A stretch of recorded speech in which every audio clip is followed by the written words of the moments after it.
Good morning, good afternoon, good evening, or good night, whatever time of day you are watching. This is the Victory Roll Wrestling YouTube, where we are doing our brand new, that I have talked about previously, the Hot Take Hangout. We'll come up with a theme song or something for that later. But I am one of your Hot Take members. I am the storyteller, Alex Braddock, and joining me today, as always, the co-host, never ready, Dylan Gilbert, and I'm ready to get into this one, man. We got a fun topic ahead. This one's going to be a fun one. We've talked previously about Hot Take Hangouts. We did on the podcast previously. We have done what I coined the Flippy Dippy Friday. And we had a pretty decent conversation about that. And we figured, why not just make some strict episodes about it strictly for the YouTube channel. So that's what we're doing. I'll go ahead and start before we get into it. If you like what you see, make sure to hit the subscribe button, like button, and share, because we don't pay for advertising. We're just two dudes that love to talk wrestling. But for today's Hot Take Hangout, brother, let's talk violence. I'm listening. How relevant is violence in modern day wrestling, and does it need to be in modern day wrestling? And when I say violence, I don't mean just Neville, Kevin Owens kicking the tar out of people. I'm not talking that. I don't even want to talk about pile drivers and dropping people on their heads. We could talk strong style another day. I'm talking ECW, GCW. I'm talking CZW. I'm talking all of the W's. ICW. All of the W's. I'm talking Circle Six. Hardcore, Extreme Rules, violence. So I'll open this thing all the way up by saying I am a big deathmatch guy. But I have always said, and anytime I have the conversation where I like come out of the deathmatch closet, so to speak, I always say there's good and there's bad. For every Ricky Shane Page versus Mance Warner in Cage of Death, you've got two guys that are out of shape just hitting each other with everything in the kitchen sink and not doing a single wrestling move. I think it is such a sliding scale. And, it's one of those things that I love, but I also get that there's a love and a hate for that type of thing. But, some people looked at Swerve Strickland versus Hangman Page, steel cage match it all out, and said, like, this is a bridge too far for professional wrestling.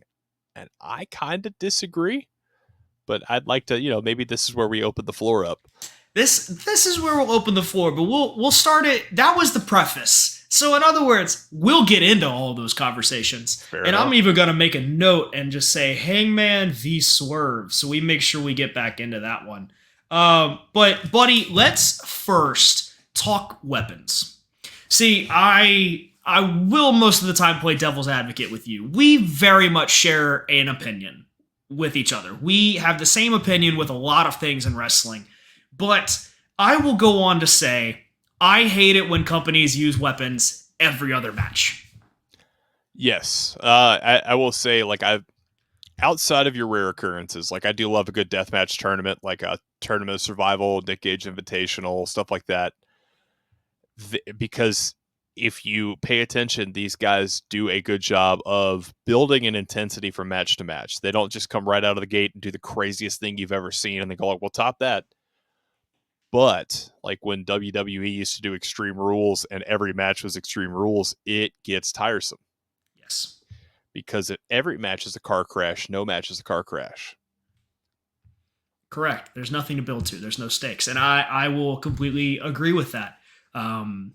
Me personally, I will agree. Once again, I'll play devil's advocate this episode, but death matches are fun. When they have high stakes and they can go, they are fun matches to watch. But me personally, I sometimes don't find myself a fan watching the tournaments and things because there's no change of pace. It is all weapons. It is all violence. There's no stakes to it other than winning a tournament. Yeah. And so, yeah, no, I'll completely agree with that and say weapons don't need to be an everyday thing. I fully believe that they can be used, but And if it's your staple, so be it. Let it be your staple. Let it be your gimmick. But there's a time and a place for it, which goes on to the next little topic of today's conversation is blood. Uh, when and where to use it. I still stand by Dusty Rhodes' comment that red equals green, baby. So I'm glad you brought that up because the first thing to click in my head was from none other than a wrestler I is the guy I always point to as like I love deathmatch wrestling, but I love guys like Ricky Shane Page. And he was interviewed, and somebody said, "Well, do you still believe that red equals green?" He said, "I think it can, but I think in a lot of situations now on the indies, it doesn't because guys bleed for no reason." You look at like just to keep the indies. Look at Vladimir Koloff took one of the nastiest chair shots I've ever seen and bled like crazy a few weeks ago. And it was, I mean, every reaction was guttural. You're not expecting it. He's a guy that doesn't do blood on blood on blood on blood. So when he does, it's a oh my god. Uh, it's the same thing as like when a non-deathmatch wrestler steps in and does a deathmatch. Matt Cardona, when him and Nick Gage faced off at GCW Homecoming, and he took that first light tube, I almost came out of my skin because you don't expect it. It's like when you're watching a movie and you find out it's a horror movie. Right. You're watching it, and it can elicit a total response of just like your whole body tenses up. Like I'm not. This isn't supposed to be happening. And as much as like I said, I still love a good deathmatch tournament. I love a good like let's see how they can top this. Let's see what craziness they could But I think there can't be too much blood. I agree. But I look at the Cody Rhodes Roman Rock bloodline feud building up to WrestleMania. yes, We had not seen blood in WWE in ages, and then one day, The Rock jumps Cody, and Cody's bleeding profusely from his head. and everybody that I know that watches wrestling, the people that I've got one of my friends that is so against deathmatch, and I've even tried to do the whole like, hey man, you want to make a trip to Houston to go watch wrestling, like ICW No Holds Barred's going. He's like, I don't know that promotion. It's like it's mostly deathmatch. It's like, well, I'm not going. Yeah. But when Cody got busted open, both of us were like, oh my god, that was not like you didn't expect it. It made you feel something. It's something that it makes it mean something.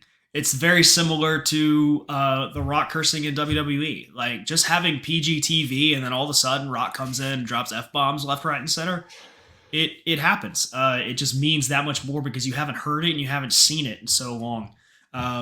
Take a example of mine. For those of you that don't know, I'm actually a professional wrestler. Uh, so I know who would have thought because I certainly didn't. Uh, the buildup of the feud between me and Dale Springs. I was his golf caddy. He was the golfer, and we did the whole thing where we split up. And at the very end, the big blow up match for us was the Back Nine Brawl, a hardcore match that, in full honesty, could have been way more hardcore than we were because we weren't allowed to. As your friend and also huge deathmatch supporter, I'm kind of glad it didn't go as wild as you guys wanted. There were plans for a lot of things, and Somebody would have one had of to console your those wife, and it would have been me and my wife. correct. So I'm glad that like Glass didn't get involved and stuff like that. Yes, Glass wouldn't have been involved, but with the promotion being a family-friendly promotion, we were asked for no blood. Now, sure, did I talk beforehand and was like, if it happens naturally, it happens naturally. I don't care.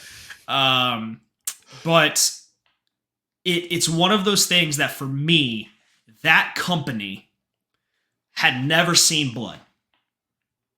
And for me to come out and take a shot with a chair, a golf club, something, and start bleeding would have added so much more to that story because now the bad guy has made the good guy bleed. It doesn't make the good guy look weak. It makes the good guy need to come back and fight stronger. Well, and it makes the good guy human because the thing is, like, if you talk with like anybody that's not a current day fan, but somebody that like grew up on it, oh, I remember watching such and such, and like Dusty Rhodes and Hulk Hogan, and these guys were like superheroes. Well, then these guys get busted open. It's like, oh my god, they bleed like I do. Yeah. And it's one of those things that, like, dude, if you watch MMA, a first round, like at the first match on the undercard, pre-show, whatever, guys get popped in the head and they're bleeding. And so, like, when you watch wrestling, especially in the day where like MMA is, I mean, on ESPN now, you can't escape mixed martial arts. So you know that if a guy gets punched enough times in the head, blood is going to come out. And so I think for like, not to say like for the credibility of wrestling, because like if you've got a match with no blood and you've got two guys that are damn good at what they do, you're going to believe every bit of it. But in the day and age where like people are as skeptical as they are, sometimes somebody needs to take a wicked shot off the post and they need to come up with a little color. Sometimes you bounce a guy's head off the steps and he comes up and he's got that blood going, because like sometimes a hard shot to the head, a guy's going to bleed. And not to say that like it has to happen on every show, it has to happen in every match, because it desensitizes you. If you watch enough horror movies, they don't hit you the same way. If you watch enough car crashes, they don't hit you the same way. But man, when a good feud leads to a moment where somebody gets color, it's guttural. It's it's storytelling in a nutshell, and I don't say that because of my gimmick. No, it's well, I mean, to keep throwing the plug to 225 talent and guys we know. Simon Phillips, JTM, had a bull rope match 2 shows back. Yeah. And bases loaded. I think it's, the episode is live on Unleashed, but there's a point in the match where JTM gets busted open, and my wife is across the building from me, and I see it, and my eyes get big. So like, I'm not used to, that's a promotion where you don't see it a lot. So when it happens, there's that immediate like, oh my god, because I'm looking to her, and we're trying to like communicate across a building, and I'm like pointing to JTM, and I'm like, look at his head, and she sees it, and I watch her eyes get big, and it's a genuine reaction. I think like red can equal green if you do it right. Correct. That is all the ways the stipulation in wrestling is everything can give you money if it is done right. Whether that is the match, the moves, the blood, the guts, the story, the venue and the show, anything can get you green if it's done right. And if it's not done right, boy, are you struggling. But if blood is done right, it can get you green. If weapons are done right, it can get you green. So let's talk about things that blood and weapons are constant in. We talked about it. We said we were going to talk about it at the end of the episode. Death matches. I will ask you the question: do death matches or death match style matches belong in mainstream wrestling today? So naturally, I'm going to say yes, but I look, the 2 death matches that we've had between Swerve Strickland and Hangman Page in AEW, the Texas Death and the Steel Cage match, I think were a masterclass and not just violence for violence sake. This feud, I mean, it literally started at a point where we had a man break into another man's home and stand over his newborn child. And then we had another man burn his rival's childhood home to the ground. If there was ever a time for a cinder block and an unprotected chair shot to happen in a wrestling ring, that's the time. Because I could tell you, if you break into my house and you threaten my family, I'm not going to come at you lightly. Why would you? Nope. And especially not if your whole job is being a fighter. Because that's what professional wrestling, like these guys are fighters. Yeah. And sometimes it's more exhibition than not, but that's a storyline where like, why wouldn't they? Right. So I mean, like, I think yes. What say you?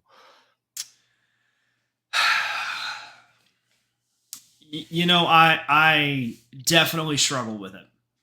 Um, for those that listen to the podcast, you know full and well that most of the time we talk about AEW more than we do WWE. And I sometimes believe AEW goes overboard with it.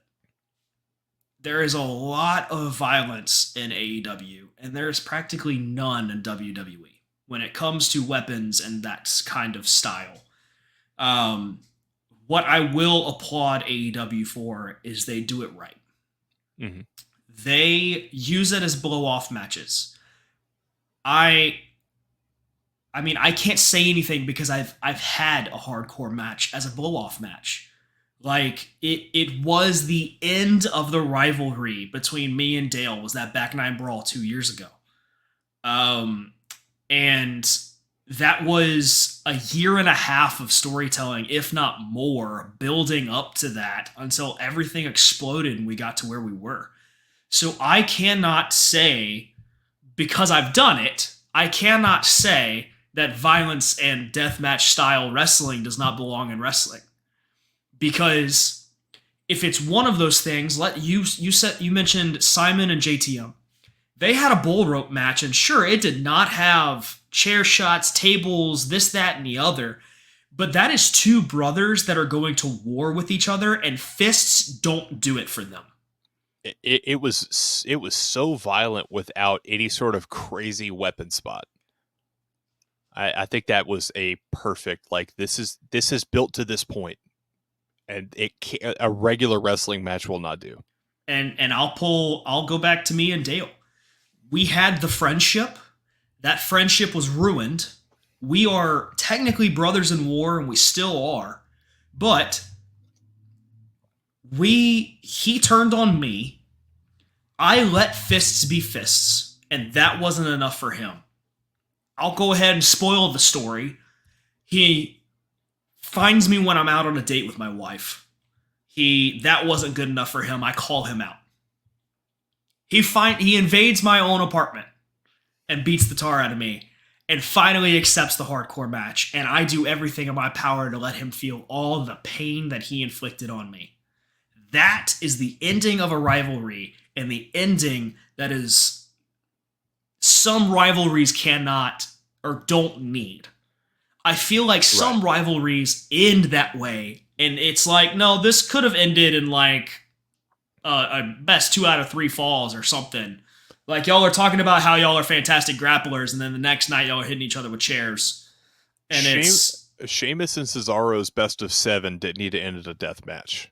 Correct. It ended with them forming a tag team and realizing, hey, we're way better together than we were apart. Swerve Strickland and Hangman had to end with a syringe in the cheek and a chair to the head. And we're still speculating that it's not done yet. I think like Batman and the Joker, they're destined to do this dance forever. Absolutely. But I think I kind of want you to say what you said, because I do think it is, like, I think there is a space for it, but I think there's a space for it at a time. I'm a Nick Gage guy. I love Nick Gage. Do I watch his matches every day? Not at all. Yep. But when he's on the right show and he's facing the right person, man, I love it. His whole feud with Ricky Shane Page was WWE storytelling if you took all of the language restrictions and content restrictions off. Like, that was a story. Those two went to war multiple times. Ricky won that title and took it around the world. Gage had convictions. He literally could not travel. And Ricky cuts the promo saying, I'm going to take this title and I'm going to do things that you could never do with it. And if you got a problem with it, come get your belt, convict. So when Gage came back and they had that spring break death match and they went through more light tubes than a hardware store. Yeah. You knew that Ricky had it coming, because for a year he did nothing but prod that man and prod that man and prod that man to finally Gage is like, I'm cleared to return and I'm coming for you. And I think that's one of those times, like, you get it right if the story builds to that point. Now, every now and again, a random death match is a good time. Nick Gage, Chris Jericho on AEW television. The story of that one is MJF's making Jericho go through his stages of suffering to get to him. And one of those is a death match with Nick Gage, which I thought was great. Mm-hmm. There were some things about it I didn't care for, but like I think they did for safety and for the television product and stuff. But I'm okay with that. If you do a thing, if you like you gimmick a thing for somebody's safety, if you take the pressure out of the light tube for somebody's safety, I'm okay with it. Like the little deathmatch nerd in me is like, I didn't have that pop, but like Chris Jericho's better off because he didn't take something exploding; it just cracked. But it builds. I think like you have to build. It's when I say good death match, bad death match. Ricky Shane Page, Nick Gage, Ricky Shane Page, Mance Warner, Ricky Shane Page, Atticus Cogar. I'm saying his name a lot. Go check him out if you haven't watched him. Ricky Shane Page is a guy that knows how to put on a great wrestling match. And then when the time comes for it, the violence comes out. The glass and the tables and fire, whatever. But you have to be a good wrestler first. You have to have a good wrestling story first. And when you can elevate it with weapons, and I think that's the thing, is like deathmatch when it's built to.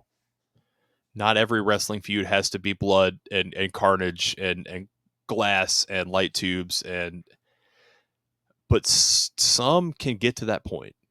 I think like you and Dale had to blow off in that back nine brawl. And every day when I come into this room, I look at the chair that's on my wall that you went through. And it's one of those things when people say like, "Oh, wrestling isn't that fake?" It's like, no, I've got a Costco folding chair that one of my best friends took a suplex through. And I can tell you, I tried to fold part of it back out to get it to sit on the wall better, and it won't fold. Like it is bent from a human being slammed through it.